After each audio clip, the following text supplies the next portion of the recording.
Going through the details, the 5D Mark II's got a brand new 21 million pixel sensor. A lot of people were expecting us to take this sensor from the DS Mark III. Essentially what we basically did, we decided that sensor was just not good enough. We modified it even further. The 5D Mark II's got a brand new 21 million pixels. Again, setting a benchmark in its particular price category, where a lot of our competitors are still struggling to get above the sort of 15 million pixel area. 50D, a radical change in terms of the sensor, going to 15 million pixels in a sensor that's exactly the same size as the 40D. Now obviously, if you can't make the sensor bigger, cramming more pixels in basically makes the pixel smaller. In this situation, instead of making the pixels radically smaller, we removed the gaps between the micro lenses on each pixel site. So the pixels themselves don't actually reduce in size by too much because of eliminating the gaps between the micro lenses. So a 50% increase in terms of pixel count. Because we have this wonderful technology in CMOS, we were able to add 5 million pixels more without having a radical change in image quality.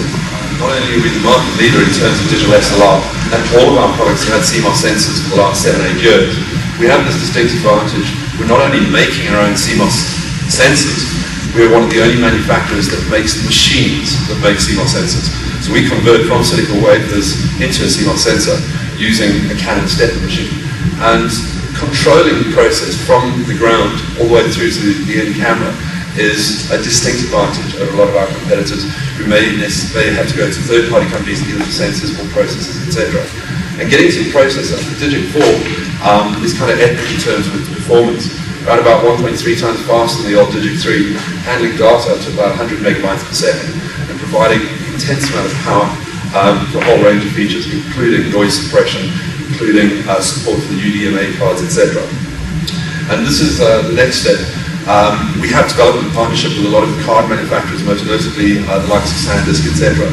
And because of that, we can actually provide support for next generation of memory cards. UDMA cards, there are a few out there at the moment, running at about 45 megasecond.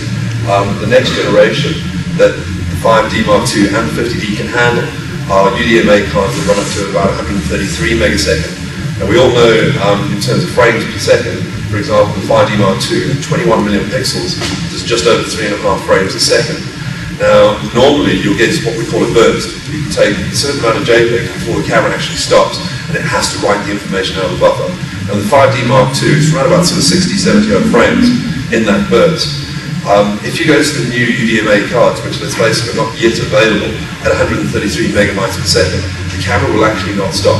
You'll carry on taking 21 million pixels 3.5 times a second until the card is full. Well, that's huge. And again, we're providing the support for a card that doesn't exist yet. And these will be available on the market in the near future. And you'll start hearing a lot more information about UDMA support. Another interesting thing in terms of modifying the autofocus on both cameras, the 50D and the 5D Mark II, taking technology from our PowerShot and Nexus background. We're one of the market leaders internationally on compact digital cameras, and having that technology with things like face detection, it's a really cool type of autofocus technology. Putting it into the SLRs, especially in live view mode, again, distinct advantage we have having that background in PowerShot and Nexus to modify our SLRs. Because we've got much higher resolution screens on both of these cameras than our VGA screens over 900,000 pixels.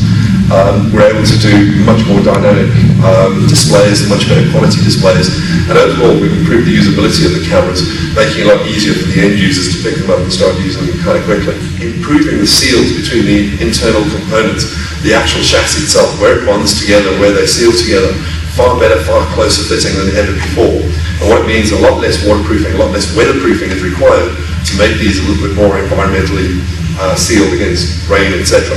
And 5D and 50D both have an increased level of environmental protection than their predecessors. The possibilities for video recording in SLR is kind of astonishing.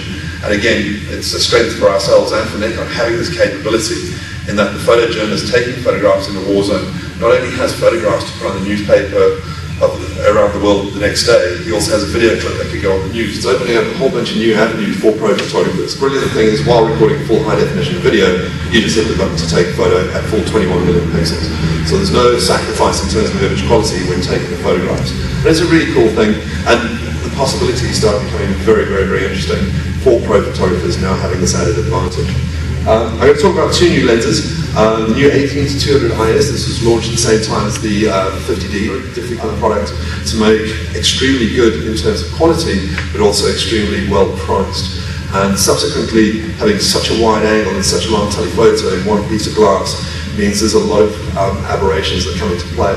And we've basically been able to offer a lens giving such a wide scope of capabilities for the wedding, for the function photographers, for travel photographers, for the kind of guy who doesn't want to travel around with a kit full of lenses, having all in one, really nice wide angle, really nice telephoto, all in one lens. The other new lens, a very interesting 24mm f1.4.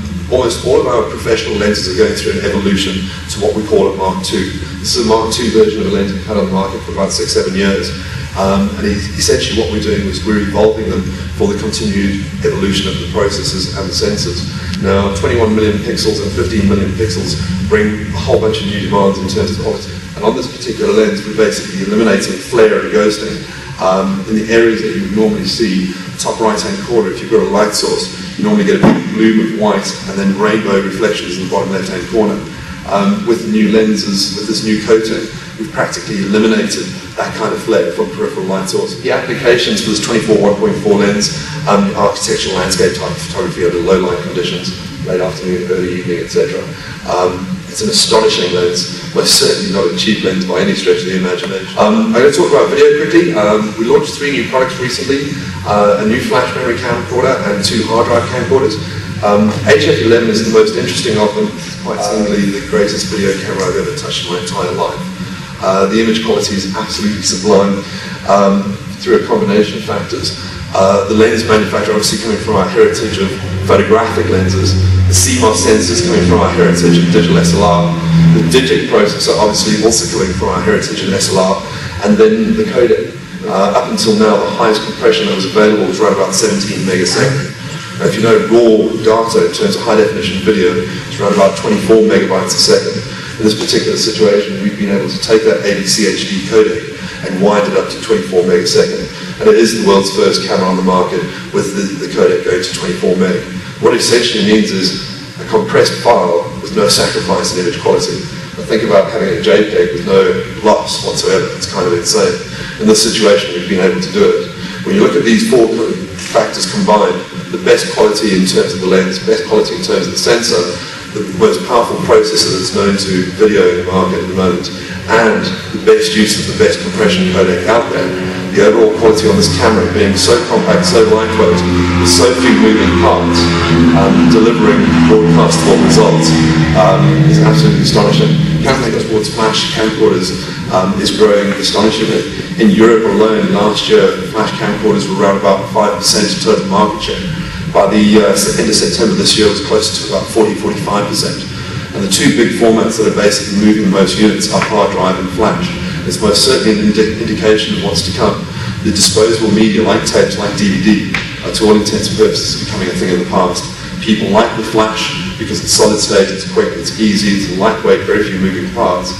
Plus it's expandable. With an SD card, you can take out of an MP3 player, out of your digital camera, out of your phone, etc. One media that's compatible with all your devices is absolutely fantastic. Right. Digital cameras, the PowerShot G10, almost every single thing that we could change from the G9, we had done so. The only thing that has changed dramatically is the lens. The G9 had a 35 to 140 zoom, it's now at a 28 to 105. 2 of the most interesting cameras we've ever made. Our S-series has proven to be very popular, especially in emerging markets, especially in South Africa where the customer demands long zoom. X10 and SX1 both have the 20 times zoom. It's a 28 to 560 lens, which is absolutely huge. With the optical image stabilized, the SX10 looks and feels like a mini SLR. SX1, we've now added the CMOS logo and we've added the full high definition logo. And astonishing in terms of the capabilities of SX110, rounding off our range in the SX range. We've had the SX100, one of our top selling cameras of all time, modified into a new concept. You'll start seeing a little bit of a change in terms of design from Canon, giving it a little bit more of an effeminate vibe, a lot slimmer, a lot lighter, a lot smoother in terms of the lines. We look at the new Nix's cameras, the 980, which is our new flagship, available in silver and black. There's also going to be a very, very, very limited edition red version to commemorate our production of our 100 millionth camera in the PowerShot and XS lineup.